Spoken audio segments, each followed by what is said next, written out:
সঠিক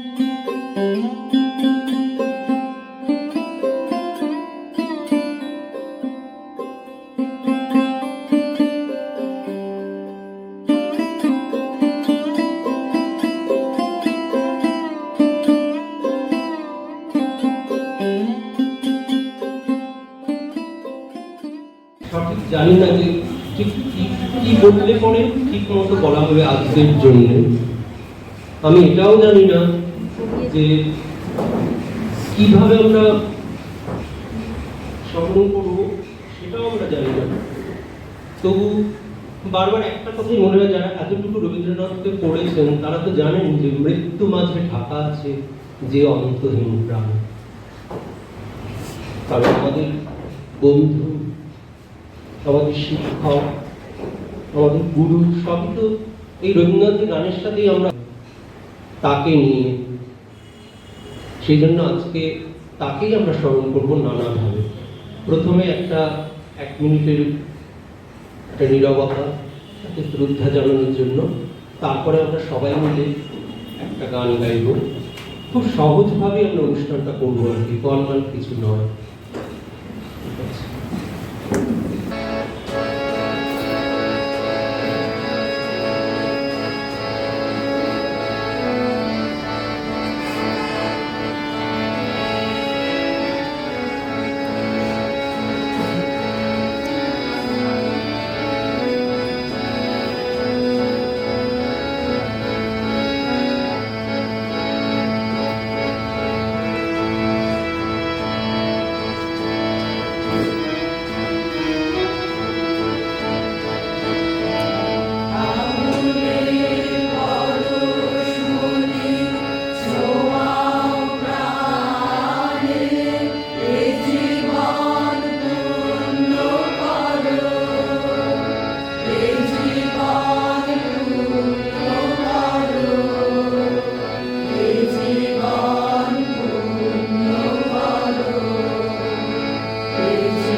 থেকে কিছু শ্রদ্ধার্ঘ্য নিবেদন করবেন।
নিষিদ্ধ সঙ্গে, কিন্তু সত্যি কি এই দ্বীপ কখনো নেভে?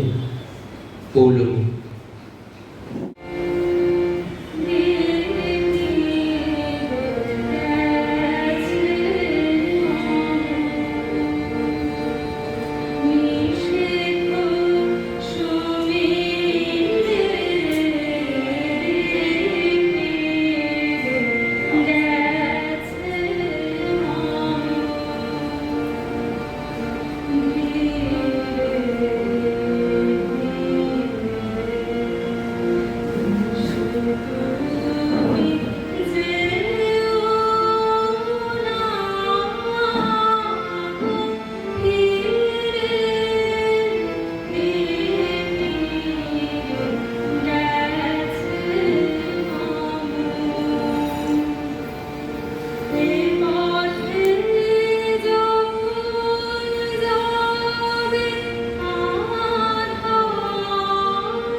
মাস্টারমশাইয়ের কাছে আমি খুব বেশি দিন গান শিখতে পারিনি।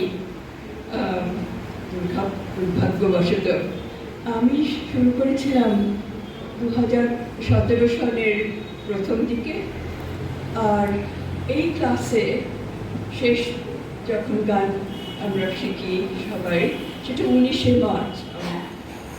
তার দুদিন পরে লকডাউন শুরু হলো, সুতরাং ক্লাস আর হলো না। উনি তারপরেও কিছুদিন আমাদের অডিও রেকর্ডিং শুনে সংশোধন করে গান শেখাতেন, কিন্তু চাক্ষুষ আর কখনো দেখা হয়নি। কিন্তু এই যে প্রায় 3 বছর এর সময়টা, সেটা দুভাগে ভাগ হয়ে গেছে। আমার মনে তো বটেই, আমার অভিজ্ঞতাতেও মাস্টারমশাইয়ের ক্ষেত্রে। যখন এলাম তখন মাস্টারমশাই প্রায় এরকমই, ওনার কোনো অসুখ ছিল, উনি যে অসুস্থ ছিলেন কখনো মনে হতো না। আনন্দময় পুরুষ, খুব আনন্দ করে গান শেখাতেন, খুব আনন্দ করতেন ছাত্রীদেরই, ছাত্র একজনই গৌতম। আর উদার, অত্যন্ত সহজ সরল, একটু গল্প করতেন, গান শেখাতেন। কোনো রকম আবহাওয়ার মধ্যে জটিলতা বা কোনো কঠোরতা ছিল না। অথচ গান সম্পর্কে উনি যে কতটা সম্পূর্ণ, যাকে বলে নিবেদিত প্রাণ, সেটা আমার বলতে হবে না। এখানে আপনারা অনেক দিন ধরে ওকে জানেন।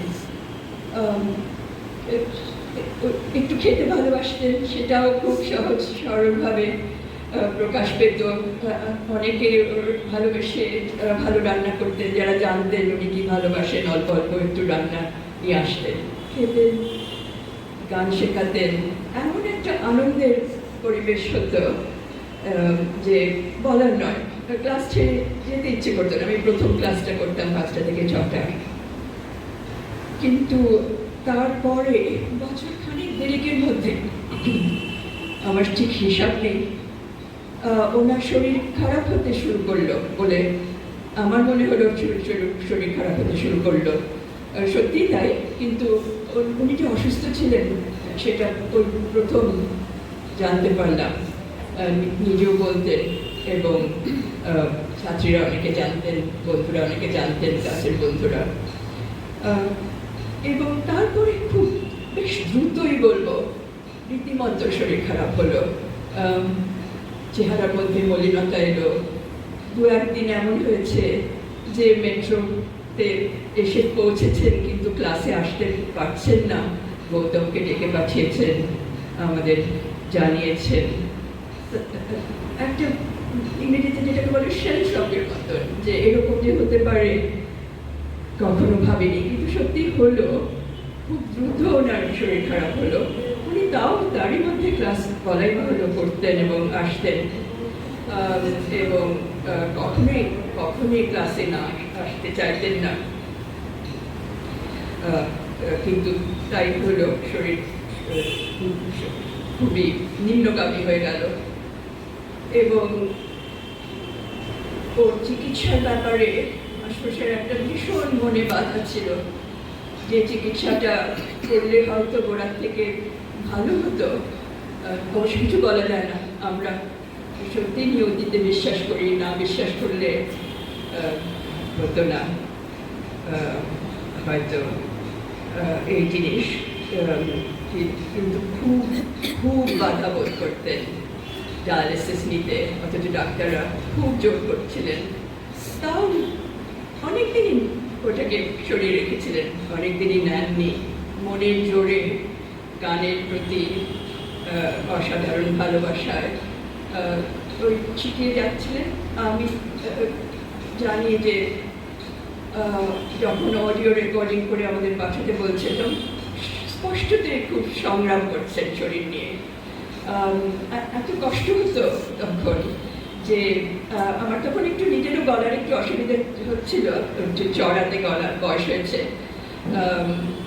আগেও জানতেন মাস্টারমশাই, ক্লাসেও জানতেন, কিন্তু তখন একটু বেশি অসুবিধা, একটুখানি বেশি, তার এমন কিছু নয়, কিন্তু সত্যি কথা বলতে গেলে মাস্টারমশাই ওইভাবে গান অত কষ্ট করে শেখাচ্ছেন, অনেকেই সেটা বোধ করতেন। অনেক ছাত্র বন্ধুরা, আমরা দু চারজনের মধ্যে আমরা লেখালেখি করতাম যে খুব কষ্ট করছেন। তার ফলে মানে ওনার কাছে ছুটি নিলাম, তবে যোগাযোগ অত্যন্ত আন্তরিক যোগাযোগ কখনোই যায়নি। ওনাকে ফোন বলাই বাহুল্য তেমন করতাম না, তেমন কেন করতামই না, অল্প স্বল্প দু একটা হোয়াটসঅ্যাপ মেসেজ লিখতাম, উনি উত্তর দিতেন খুব সুন্দর করে। খুব খুব স্নেহপ্রবণ ছিলেন, খুবই আশ্চর্য মানুষ ছিলেন, অতি উদার প্রাণ। সুতরাং এইরকমই দাঁড়ালো একটা অদ্ভুত পরিবর্তন, এবং সেটা খুব দ্রুত হলো। ক্লাসে শিখতে গিয়ে আমি আমার মায়ের কাছে ছোটবেলায় গান শিখতাম, মার স্ট্যান্ডিং ওভেন ছিল, সেটা বাজিয়ে গান, খুব আনন্দের স্মৃতি। তাছাড়া তেমন কখনো সেরকমভাবে গান শিখিনি। আমি লয় ইত্যাদি এগুলো আন্দাজে জানতাম, তাল আন্দাজে জানতাম, তাল ছিল না বলবো না, সেটা সত্যি কথা বলা হবে না, কিন্তু কোনো মানে বিশুদ্ধভাবে জানতাম না। মাস্টারমশাই সেগুলো সব জানতেন, আর খুব সুন্দর করে ওটা যাকে বলে গ্রহণ করে নিয়েছিলেন। কিন্তু উনি যখন শেখাতেন প্রত্যেকটা গানে, সে কেউ জানে বা না জানে, যেরকম আমি জানতাম না, উনি কিন্তু পুরো সমস্ত জিনিসগুলো বলেই শুরু করতেন। দুটো জিনিস উনি করতেন, একটা হচ্ছে যেটা বলাই বাহুল্য খুব মনে ধরত, সেটা হচ্ছে সর্বদা গানের যাকে বলে প্রকৃত রূপ, তার অর্থেরও আর একটু বেশি তার দর্শন নিজে এত ভালো করে জানতেন বলে বলতেন, একটু বলে নিতেন। কখনো কখনো আমাদের বলতেন যে তোমরা জিজ্ঞেস করো, তোমাদের যদি কিছু জিজ্ঞেস করার থাকে জিজ্ঞেস করো, যে কি মনে হচ্ছে, বা কিছু যদি মনে না হয়, কিছু যদি না বুঝতে পারো তাহলে জিজ্ঞেস করো। সেটা একটা অদ্ভুত সুন্দর জিনিস ছিল। আর কখনো অসময়ের গান করতেন না। উনি বলতেন আমাদের যে তোমরা গান বলো, আমি যখন পারবো সেই গানও শেখাবো। আমি তো মাঝে মাঝেই বলতাম, আর বেশিরভাগ সময় এত দয়ালু ছিলেন, সেই গান শিখিয়ে দিতেন। কিন্তু কখনো যদি ভুল করে কেউ অসময়ের গান বলে থাকে, সেটা কিন্তু মানতেন না, কখন বলতেন যে না, এই গান তো এখন হতে পারে না। আরেকটা অদ্ভুত জিনিস, সুর, যেটা বললাম, তাল লয়, আশ্চর্য কিছু নয়। উনি তো পণ্ডিত মানুষ ছিলেন, সে তো উনি শেখাবেনি আমাদের, সে তো উনি অন্তরে গভীরে এবং পাণ্ডিত্যে মধ্যেই ছিল। কিন্তু অদ্ভুত জিনিস, এটা আগে কখনো এই অভিজ্ঞতা হয়নি, কিন্তু ওর ক্লাসে এসে হয়েছিল। এটা হচ্ছে উচ্চারণটা খুব বড় স্থান দিতে। উচ্চারণ বলতে শুধু শব্দের উচ্চারণই বলছি না, সে তো ছিলই, সেটার উপরেও জোর দিতেন, কিন্তু ওই যে দুটো কথার মধ্যে যদি মিল না থাকে, সেগুলো সবসময় কেটে দিতে বলতেন। সেগুলো যদি একসঙ্গে হয়ে যেত, বাধা দিতেন, গান বন্ধ করতেন। ওটা বিষয়ে খুব সতর্ক ছিলেন, খুব সতর্ক ছিলেন। এটা অদ্ভুত এক অভিজ্ঞতা, যেটা কখনো হয়নি। আর তো ওনাকে সেইভাবে পাওয়া নয়, তবে আমরা বিশ্বাস করি উনি থাকবেন। আর যেহেতু গানের মধ্যে দিয়ে আমাদের জীবনে এসেছিলেন, সেহেতু তো থাকবেনই যতদিন পর্যন্ত আমরা গান করি আর গান করতে পারি। সেটাই হয়তো উনি সবচেয়ে বেশি চাইতেন, সেই জন্য তাকে স্মরণ করতে গিয়ে সেটাই হয়তো শেষ কথা হওয়া উচিত, যে যেভাবে পারি কেউ আমরা অসাধারণ ভালো গান করি। ওর ক্লাসে অনেকে ছিলেন, দু চারজন তো ছিলেনই, অসাধারণ গান করতেন, আর অনেকে ছিলেন ভালো, রীতিমতো ভালো গান করতেন। তো সেই গান যাতে বজায় থাকে, সেই গান যাতে করতে পারি, আর যারা আমরা সাধারণভাবে গান করি, যেরকম আমি ওই স্মরণ আমার যতদিন গান করবো ততদিন থাকবে। নমস্কার।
নিজের ভাষায় কিছু স্মৃতিচারণা করবো এমন দক্ষতা বা এমন ক্ষমতা আমার নেই।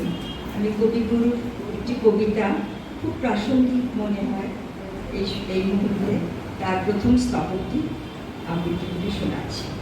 কবিতার নাম দুঃসময়। যদিও সন্ধ্যা নামিছে মন্দ মন্থরে, সব সঙ্গীত গেছে ইঙ্গিতে থামিয়া। যদিও সঙ্গী নাহিয়ে অনন্ত অম্বরে, যদিও ক্লান্তি আসিছে অঙ্গে দাঁড়িয়া, মহা আশঙ্কা জপিছে মৌন মন্থরে, দিক দিগন্ত অবগুণ্ঠনে ঢাকা, তবু বিহঙ্গ ওরে বিহঙ্গ মোর, এখনই অন্ধ বন্ধ করো না পাখা। পিতা সুতনুদার সম্বন্ধে কিছু বলো। আজকে এখানে দাঁড়িয়ে স্যারের সম্পর্কে যে কিছু বলতে হবে এটা কখনো কল্পনাই করতে পারিনি। কি বলবো আমি জানি না। খুব অল্প সময় আমি এই ক্লাসে এসেছি এবং আসার পর থেকে একটা দিনও আমার মনে হয়নি যে আমি নতুন এসেছি। এই যে স্নেহ বৎসল, এই যে আন্তরিকতা, কেবল যে শুধু উনি আমাদেরকে দেখিয়েছেন তা নয়, ছাত্রীদের মধ্যেও কিন্তু তিনি সেটা ছড়িয়েছেন। সকলের কাছ থেকে ভীষণ আন্তরিকতা পেয়েছি। একটা মুহূর্তের জন্য মনে হয়নি যে আমি নতুন এলাম, ওরা এত সহযোগিতা করেছে। এটা হয়তো সুতনুদাই শিখিয়েছেন, তারই প্রেরণা, তারই শিক্ষা। যখন অসুবিধা হয়েছে, যা হয়েছে, আমি আমাকে বলেছিলেন টেক্সট করে দিতাম, উনি সেটা ঠিক করে দিতেন। যখন শুনছি উনি অসুস্থ, বারবার মনে একটা খুব কষ্ট বোধ করছি যে একটা সময় এরকম অনেক মানুষ যারা অসুস্থ তাদের জন্য আমরা অনেক শো করেছি, করে টাকা তুলে অনেক দিয়েছি ছোটবেলায়। এই কাজটা আমি করেছি। আমার বারবার মনে হলো এখন কিছু করতে পারছি না, হাত পাটা বাঁধা, কিছু করতে পারছি না। কিছু যদি করতে পারতাম সেই কষ্টটা চিরদিন আমার মনের মধ্যে থাকবে। যদি কিছু করতে পারতাম, যদি কিছু আমার তরফ থেকে কিছু সেবা শুশ্রূষা কিছু যদি আমরা করতে পারতাম, তাহলে হয়তো মানুষটা আরও কিছুদিন থাকতো। আর উনি থাকা মানে তো সঙ্গীত জগৎ আরও সমৃদ্ধ হতো। উনি চলে যাওয়া মানে একটা বিরাট অন্ধকার, যে অন্ধকারটা কেউ কাটাতে পারবে বলে আমার অন্তত জানা নেই। আর কি বলবো, এইটুকুই বলবো, সুতনুদা আপনি তো চলে গেছেন, আপনাকে আমি প্রণাম জানাই। কিন্তু আপনি যেদিন চলে গেলেন, এটুকু মনে হলো অভিভাবকহীন হলাম, মাথার উপর থেকে গানের ছাদটা যেন সত্যি সত্যি চলে গেল। এটা আমার মনে হয়েছে যে উনি চলে গেলেন যেন একটা চলে গেল, মানে বাবা মা চলে যাওয়ার পরে যে দুঃখটা এসেছিল সেরকমই সেদিন আমার মনে হয়েছিল গানের ছাদটা যেন কোথা থেকে সরে গেল। এই যে ভুল ভ্রান্তি, এই যে জিজ্ঞাসা কাকে করবো, কিভাবে করবো, কে আমাদের শেখাবে, আপনি আশীর্বাদ করুন যেন আপনার কাজটা আমরা ঠিকভাবে করতে পারি। রোমা ও সঞ্চারী একসাথে স্মৃতিচারণা করুন। সীমার মাঝে যিনি অসীম, ওনাকে সময়ের গণ্ডির মধ্যে আবদ্ধ করে রাখতে আমাদের খুব কষ্টকর ব্যাপার। কিন্তু স্বল্প পরিসর সময়ে আমাদের কিছু অভিজ্ঞতা আমরা শেয়ার করে নিতে চাই, যেটাতে আমার মনে হচ্ছে আমাদের ভালো লাগবে। তো স্যারের সাথে আমাদের প্রাথমিক স্যারের সান্নিধ্যে আসা, সেটা আমি আর সোমা একসাথে, সোমা বলি আমি আর সঞ্চারী অ্যাকচুয়ালি বাণীচক্রে একসঙ্গে গান শিখতাম, আর সেখান থেকে আমরা একদিন তাকে পাই আর কি। ফোন নাম্বার নেওয়া থেকে শুরু করে একেবারে মুদিয়ারি ক্লাস পর্যন্ত ধাওয়া করেছে ওনার পেছনে। তারপরে তো যেভাবে হোক ওনার কাছে আমাদেরকে শিখতেই হবে। অবস্থা অনেক কষ্টে রাজি করিয়ে ওনাকে আমরা ট্রায়াঙ্গুলার পার্কে বন্ধুর বাড়িতে আমরা শিখতে শুরু করি। একটু থামাই, মানে যেদিন উনি বাণীচক্রে আসেন সেদিনকে মানে এক কথায় ওনাকে উনি যেভাবে শেখাচ্ছিলেন, মানে আমরা এক কথায় মুগ্ধ, এবং তারপর থেকেই আমাদের একটা থাকে যে ওনার কাছে শিখবো। তো সোমা সেই দিক থেকে সোমা তার চেষ্টা চালিয়ে আপাতত সফল হলাম আমরা। মানে আগাগোড়া আন্তরিকতার মোড়া এরকম শিক্ষক তো আমরা আগে কখনো পাইনি, যার ফলে আমরা অভিভূত। এমন করে তো কেউ আমাদের শেখায়নি এইভাবে ধরে ধরে। শুধু সিনিয়র টিচারই ছিলেন না উনি, মানে কখনো অভিভাবক, কখনো বা বন্ধুর মতো, আবার কখনো বা দরদি একজন মানুষ। শুধু তাই নয়, মাঝে মাঝে কি করতেন জানেন, মাঝে মাঝে সিঙ্গারের ঠোঙা নিয়ে এসে হারিয়ে হতেন। আমরা যে প্রশ্ন করতাম, আরে বাবা লোক কি সামলানো যায়, বলতাম যে স্যার আপনারা তো সুগার আছে, তখন জাস্ট কোথাও ধরা পড়েছে, বলতেন যে মানে আমার সুগার আছে। তো তখন আমরা বলতাম যে কেন মানে এত ভাজাভুজি কেন, ও কি হবে মানে আমি খেতে খুব ভালোবাসি তো ব্যাস। এবং সেই সঙ্গে আমাদের জন্যও আর কি নিয়ে আসাটাও ছিল, মানে সেটাও ছিল। আর একটা বলি, আজকে আমরা যে পোশাকটা পরে রয়েছে আমরা হ্যাঁ। সবাই, হ্যাঁ এইটা পছন্দ করার সময় আমি ছিলাম, সঙ্গে আমরা বেশ কয়েকজন ছিলাম, মানে তার মধ্যে সেটা মানে আমিও যে ছিলাম একটা বিশেষ মানে দিন ছিল। একদম। এবং তুমি ট্রায়াঙ্গুলার পার্ক পর্যন্ত একেবারে চষে বেরিয়েছি বেশ কয়েকটা দোকান। কিন্তু উনি অত্যন্ত রুচি সম্পন্ন একজন মানুষ। মানে সেই সঙ্গে থাকতে পেরে আজকে মনে হচ্ছে মানে মানে বিশাল প্রাপ্তি, মানে উনি যে সঙ্গে ছিলেন ওনার সাথে ঘুরে আজকে এই শাড়িটা পরে দাঁড়িয়ে ওনার এখানে তো আসলে সেটা ভাবিনি। বলি, আরেকটু উনি বারবার বলেছিলেন আমাদেরকে যে সবসময় খেয়াল রাখবে যেন সকলের স্বার্থের মধ্যে হ্যাঁ, হয়, শাড়ি সবাই যাতে থাকে না। সেটা মানে নিতে পারে, কিনতে পারে, সেটা চেষ্টা করবে। আর হ্যাঁ। আরেকটা বলতেন যে হালকা রঙের শাড়ি হতে হ্যাঁ, হবে, হ্যাঁ। এবং আর সব জায়গায় পরার উপযোগী হতে হবে, এবং সমস্ত ঋতুতে পরার উপযোগী হতে হবে। সবকিছু। আর এইটা করে আমরা প্রথম রবীন্দ্র সদনে ভেতরে আমরা অনুষ্ঠানটা করি, সেখানে আমিও ছিলাম, মানে সেটা আমার ভাগ্য যে মানে আমিও থাকতে পেরেছিলাম। তো ডক্টর ইন্দ্রনীলা ছিল আমাদের সঙ্গে। আচ্ছা, হ্যাঁ হ্যাঁ হ্যাঁ, সেটা বহু বছর। তার মাঝে আমি বলি যে মানে আমার আমি শিখতাম ওই সময়ের সাথে শুরু করেছিলাম, তো মাঝে দীর্ঘ 8 বছর আমি ছেড়ে দিই যে আমার ছেলে হয় বলে সেই জন্য, কিন্তু স্যারের সাথে যোগাযোগ ছিল, তো মাঝে সাথে ফোন টোন হতো, মানে ফোন করতাম কেমন আছে। কিন্তু এই কোভিড মানে শুনলে হয়তো অনেকে অন্যরকমভাবে নেবেন না, কিন্তু মানে আমার ব্যক্তিগতভাবে মনে হয়েছে যে কোভিডটা একদিকে মানে আমার কাছে একটা দিকটা আমার আশীর্বাদ এই কারণে যে অনলাইন ক্লাসটা উনি শুরু করেছিলেন বলে মানে আমি করতে পেরেছিলাম। সেটা খুব কম সময়ের জন্য হলো, কিন্তু সেই জায়গাটা আমি বলবো মানে স্যারের অনলাইন ক্লাস পেয়ে মানে আমি সত্যি মানে ভাগ্য ছিল যে আমি অনলাইন ক্লাসটা পেয়েছিলাম বলে।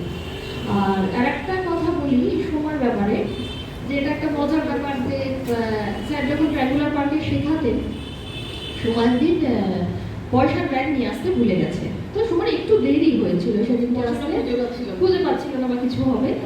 তো সেদিনকে ঢাকুরিয়া থেকে ট্রায়াঙ্গুলার পার্ক হেঁটে এসেছে।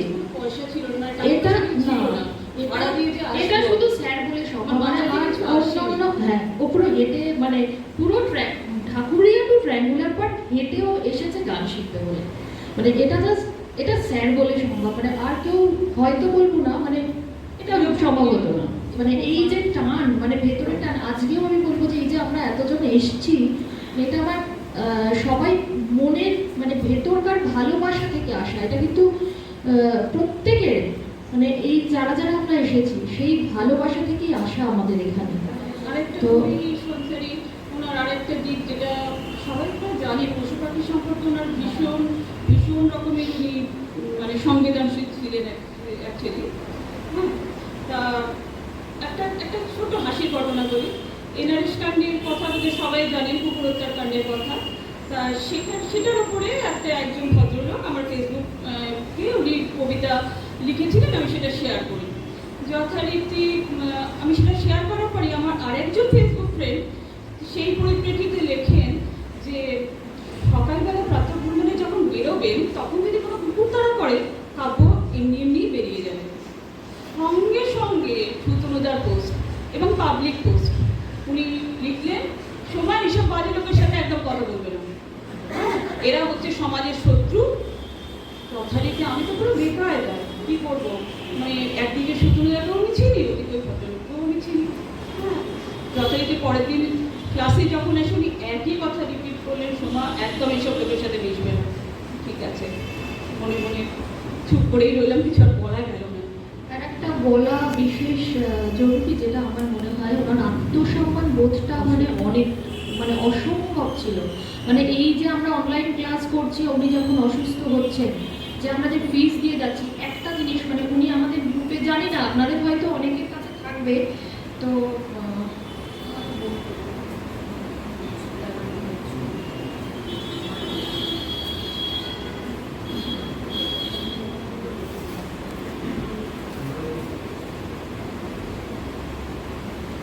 24শে নভেম্বর ছিল সেদিনটা, মানে স্যার অসুস্থ ছিলেন, তখন আমরা সবাই বারণ করছি যে স্যার একটু সুস্থ হয়ে নিন।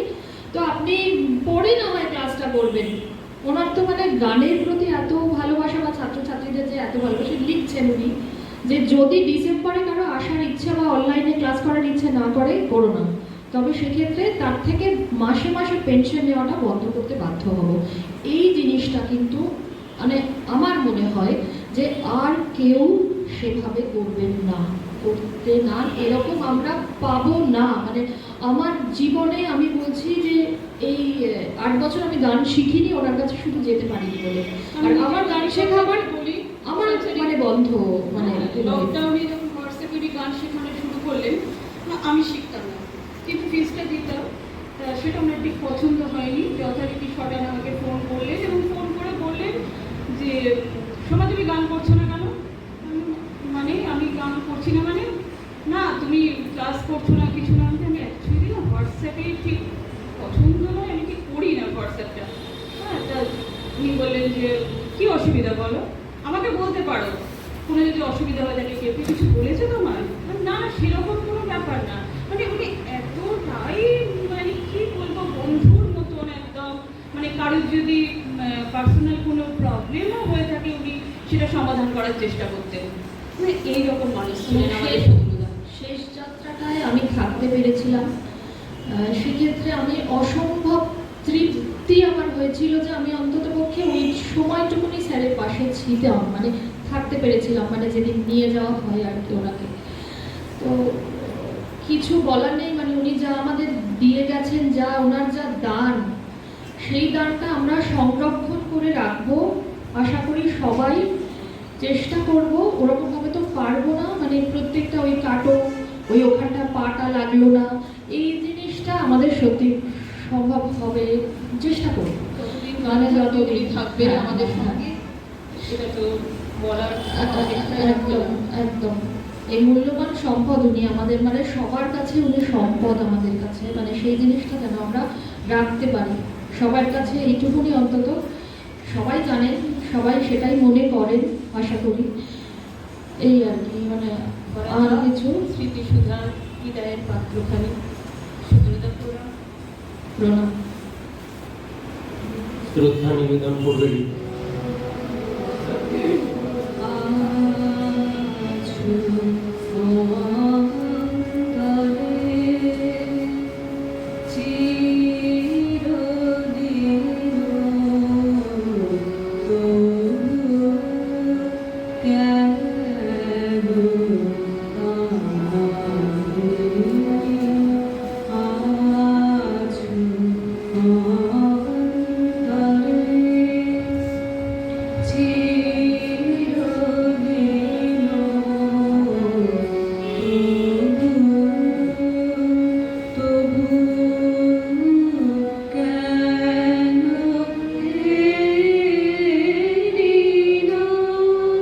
তো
সুতরাং মায়াদের খুবই স্নেহধন্য ছাত্র ছিলেন।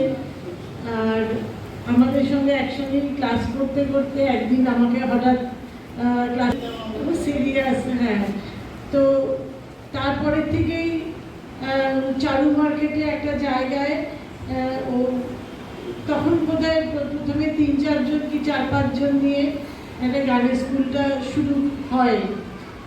তখন আমার বন্ধু রীতা ব্যানার্জি, ওকেও বললাম, ও তখন থেকেই প্রথম থেকেই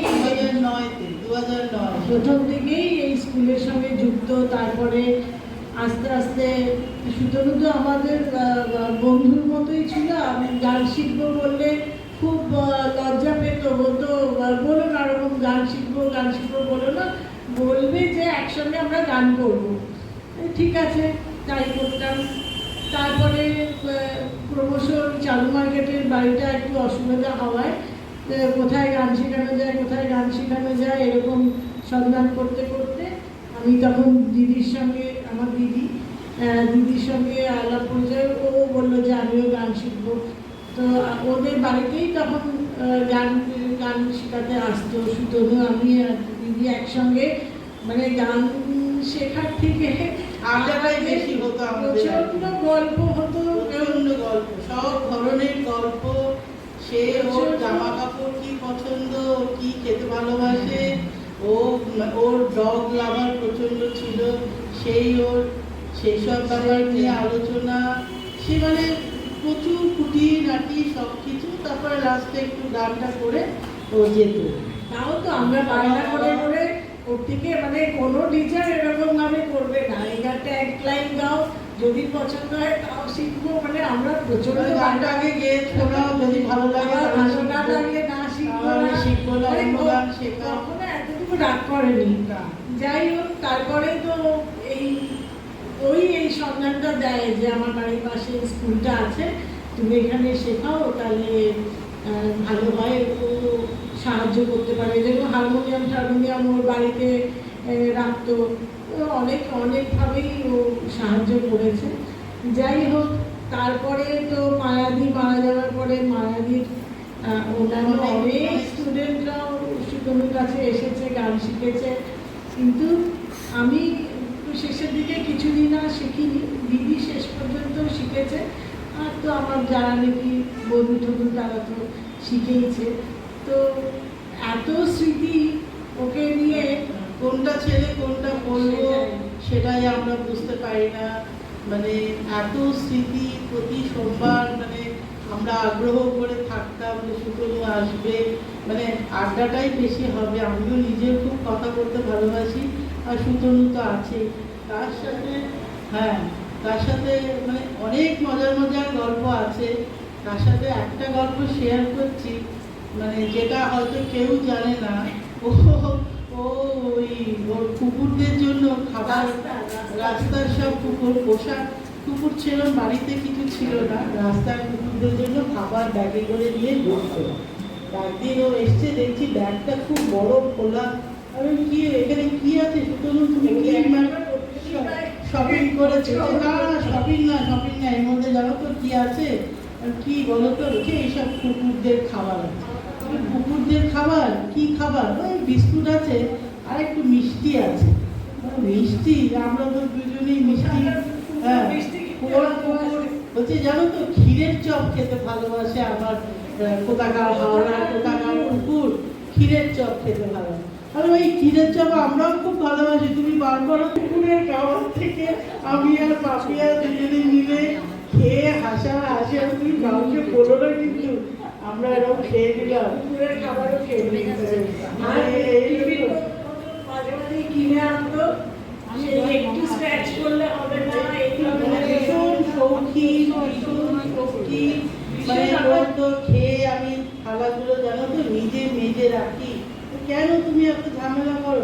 না একটু স্ক্র্যাচ হয়ে গেলে আমি আর ওই থালা ইউজ করবো না। এরকম সব ব্যাপারে, জামা কাপড় ব্যাপারে একটা হাতে হিরের আংটি করতো মাঝে মাঝে, আর দেখাতো যে এই আংটিটা পরেছি। মানে এরকম সবসময় এইসব ঘরোয়া কথাবার্তা আমাদের সাথে বলতো।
এবার দুঃখ আমার অসীম পাহাড় পার হলো মধুশ্রী।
শিবানী কুণ্ডু কিছু বলতে চাই আমরা।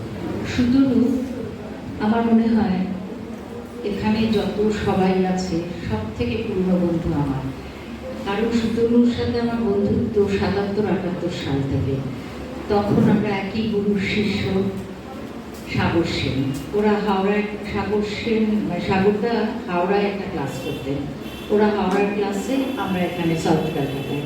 প্রোগ্রাম তখন তো ভীষণ প্রোগ্রাম হতো, মানে সেই ১০০ জনকে নিয়ে গান এবং পলিনি এরা সব তখন যারা ছিলেন নাচের, শ্যামা স্বপ্নচল হতো। এবং সিডি বা ক্যাসেট চালিয়ে, সিডি তো ছিলই না, ক্যাসেট চালিয়ে নয়, সব আমরা রিহার্সাল করতাম।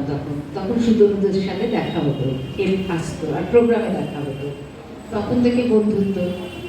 তারপরে তো সাগরদা মারা গেলেন, তারপরে আমি অবশ্য চলে গেলাম সুভাষ চৌধুরী, সুভাষদার কাছে। তারপরে সুতনুর সাথে দেখা হলো, আমি বললাম সুতনু, সুভাষদা মারা যাওয়ার পরে যে আমি অনেকদিন একটু কনফিডেন্স হারাচ্ছি মনে হচ্ছে রবীন্দ্রনাথের গানে, বলে তাহলে চলে এসো। তখন প্রথম দিন কোথায় চন্দনার বাড়িতে আমি গেছিলাম, এসে দেখা করেছিলাম, তাই না? চন্দন বললে তুমি ওখানে এসো, তারপরে আমি তোমায় দেখিয়ে দেবো ওখান থেকে। তারপর থেকেই সুতনুর সাথে চলা। যাই হোক, সবাই জানে সুতনুকে কি ধরনের মানুষ, সব কিছুই। কিন্তু আমি ওই সবাই চলে যাচ্ছে বলে আমি একটা কথা প্রস্তাব দিয়েছিলাম, হোয়াটসঅ্যাপে লিখেছিলাম যে আমরা যদি ঘন্টা রাখতে পারি প্রত্যেক বৃহস্পতিবার, যেরকম ছিল ঘন্টা ২-১-এর জন্য, তাহলে আমরা হয়তো গানটা শুদ্ধভাবে সুতনু যেভাবে শিখিয়েছে, আমি একটা গান হয়তো সেভাবে আমি শিখিনি, আমি ভীষণ ফাঁকিবাজ, আমি বলতাম সুতনুকে, সুতরাং অত মানে ভালো করে নিতাম না, কারণ আমার আবার অন্য একটা সাবজেক্ট আছে, সেটাতে শিখতে গিয়ে রবীন্দ্রনাথ একটু সরে গেছিলেন, কিন্তু ওটা আমার ফার্স্ট প্ল্যান। তো যাই হোক, তো আমি সেই জন্য ভাবছিলাম, এই প্রস্তাবটা দিয়েছিলাম, সবাই চলে যাচ্ছে বলে আমি একটু আগে উঠে বলে নিলাম যে কে কে রাজি আছে অন্তত লিখে জানিয়ে দেয়া, বা আজকে যদি নামগুলো আমরা করে নিতে পারি, তাহলে আমরা প্রতি বৃহস্পতিবার করে ঘন্টা ২-১-এর জন্য এখানে একটা চর্চা বসতে পারি, কারণ জায়গাটা একটা ভীষণ ভালো জায়গা। আর দ্বিতীয়ত হচ্ছে যে এইটার মধ্য দিয়ে কিন্তু সুতনু থাকবে, এবং আমরা বছরে ২টো অনুষ্ঠান করলাম, আমি মনে হয় আমরা সবাই পারবো এইটুকুনি করতে। অনুষ্ঠান করলাম, কারণ কারোর সাথে কারোর তো দেখা সাক্ষাৎ হবে না, নয়তো এই জিনিসটা যদি রাখতে পারি আরও অনেকে, আমার মনে হয়, আমি একটা জিনিস বিশ্বাস করি যে একটা ভালো কাজ করলে, কারণ আমি অনেক কাজ করি, অনেক কাজ, এই রিসেন্টলি একটা খুব বড় কাজ করে এলাম, তো সেটা গ্রামে। ভালো কাজ করলে কিন্তু মানুষ ঠিক জোগাড় হয়ে যায় এবং সাহায্যের হাতও আসে, এটা মানে আমি একদম জীবন দিয়ে দেখেছি। সেই জন্য বলছি, আমরা হয়তো বছরে 2টো অনুষ্ঠান করলাম, ঘরোয়াই হলো বা একটু একটা হল ভাড়া করে, আমার মনে হয় আমরা পারবো। তার মাঝেই কিন্তু সুতনু থাকবে এবং আমাদের চর্চাটাও থাকবে, কারণ আমি এখন ভীষণ দিশেহারা, কার কাছে যাবো বুঝতে পারছি না, কারণ এরম চর্চা বা এরম মানে শিক্ষক পাবো না। সেই জন্যই মানে আমরা তো সবাই ওর ধারাটা জানি, সবাই শিখেছি, এ হয়তো বলবে না এই গানটা এই জায়গাটা এরকম শিখিয়েছিল, ওই জায়গাটা এরকম ছিল, সবাই আলোচনা করে একটা গান নিয়ে বসলাম একটা দিন, সেটা যদি থাকে, দেখো তোমরা সবাই কি বলো। সেটাকে বললাম, সবাই চলে যাচ্ছে আস্তে আস্তে, আমি বলে নিই কথাটা, ঠিক আছে। আবার বলি, সুতনু যেখানেই থাকুক, আমি মানে চাই ভালো থাকুক, গান নিয়ে থাকুক, আবার সুতনুর সাথে দেখা যদি হয় পরজন্মে, যদি বিশ্বাসী, অনেক আমি জানি না পরজন্ম আছে কিনা, কিন্তু আমি চাই আবার এইরকম একটা মানুষের সাথে দেখা হোক আমাদের সবার। আজকে সবাই দেখো তোমরা কি করো, সবাই জানাও, ঠিক আছে? এখানে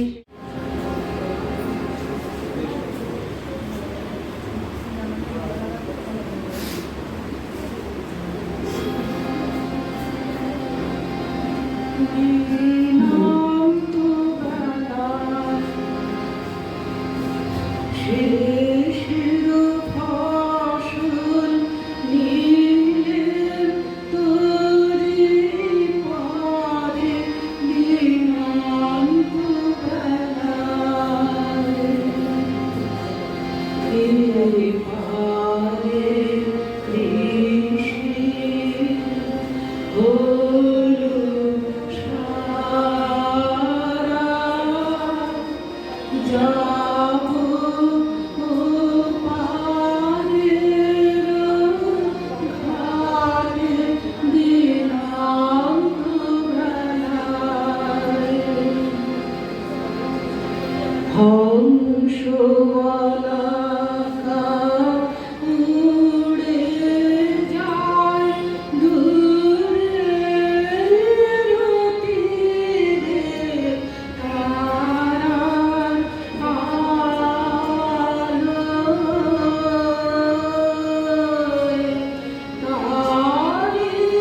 তোমারও অসীমে প্রাণ মনোলয়ে যত্ন দুয়ে আমি খাই প্রীতি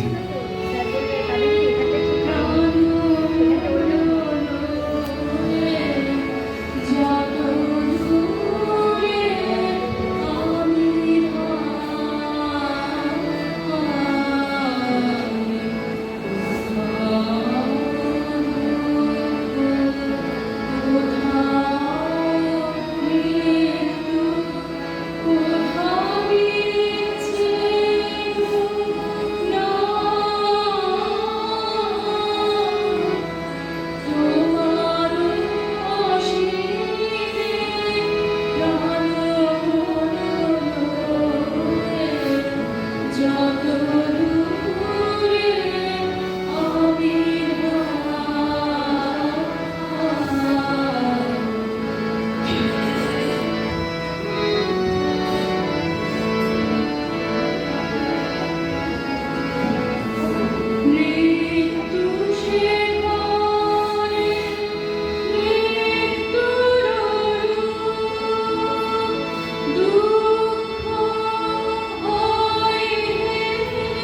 এবারে শ্রদ্ধা নিবেদন করবে শ্যামা।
এবারে সুভা শ্রদ্ধা নিবেদন করবে।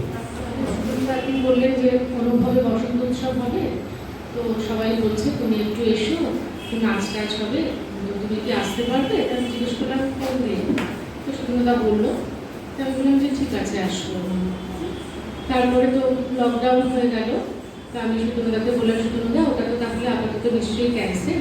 না না না ক্যান্সেল না, ওটা হবে হবে, তুমি আসবে ওদিন হবে। আমরা না ওটা এখন তো যাওয়াই উচিত না আমাদের, তোমার জন্য তো আরো বেশি করে যাওয়া উচিত না এই সময়।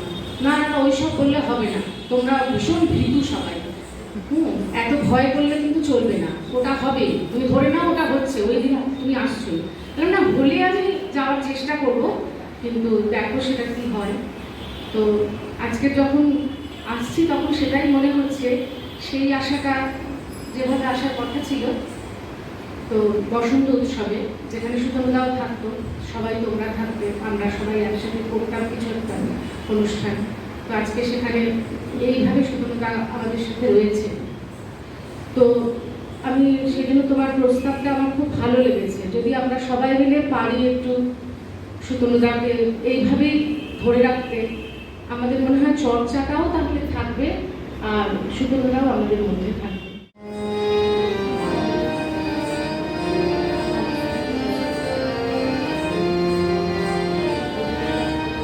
এই গানটা সুব্রতদা আমাকে সেমিনারে গাইতে বলেছিলেন, সেমিনারে গিয়েছিলাম, এই মুখ আবরণ, এটাই আমি গাইছি।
অসাধারণ একটি গান আমরা শুনলাম। এরপরে গানের ধর্ম নিবেদন করবেন কৃষ্ণা ব্যানার্জি।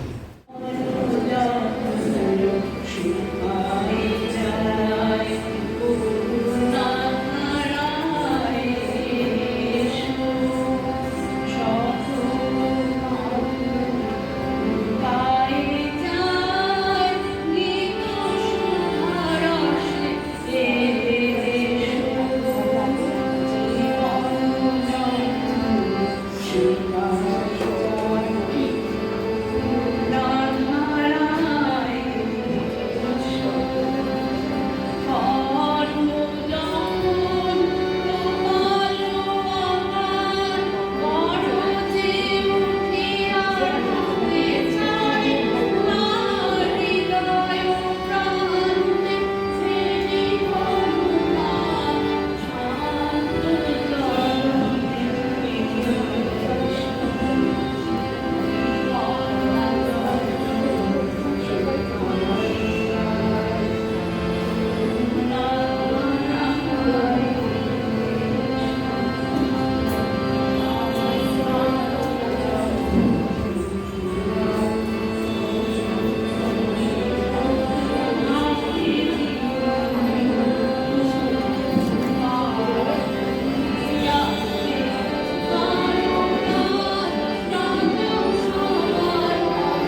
জীবন মরণের সীমানা ছাড়ায়ে বন্ধু হে আমার রয়েছ দাঁড়ায়ে। জীবন মরণের সীমানা ছাড়ায়ে বন্ধু হে আমার রয়েছ দাঁড়ায়ে।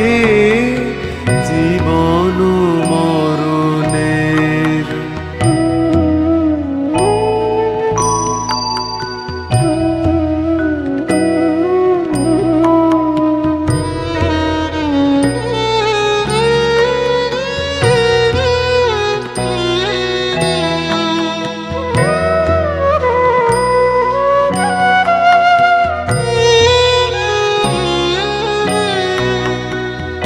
মোর হৃদয়ে বিজন আকাশে তোমার মহাশান আলোতে ঢাকাশে। মোর হৃদয়ে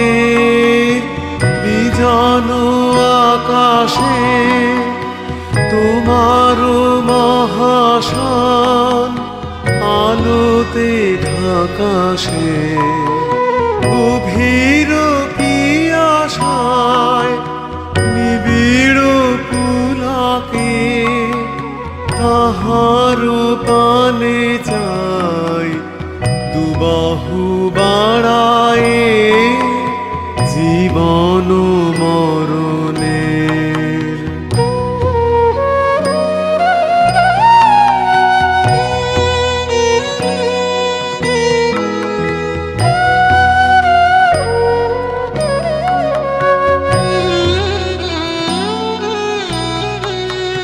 নীরব নিশিতব চরণ নিছায়ে আধারকে শোভার দিয়েছে বিছায়ে। নীরব নিশিতব চরণ নিছায়ে আধারকে শোভার দিয়েছে বিছায়ে।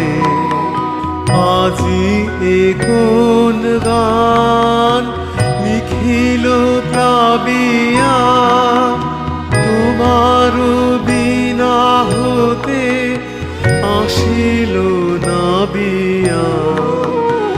আজি এ কোন গান নিখিল প্লাবিয়া তোমার বিনা হতে আসিল না বিয়া। ভুবন মিলে যায় সুরের রণনে গানের বেদনায় যাই যে হারায়ে জীবন মরণের সীমানা ছাড়ায়ে। বন্ধু হে আমার রয়েছ দাঁড়ায়ে জীবন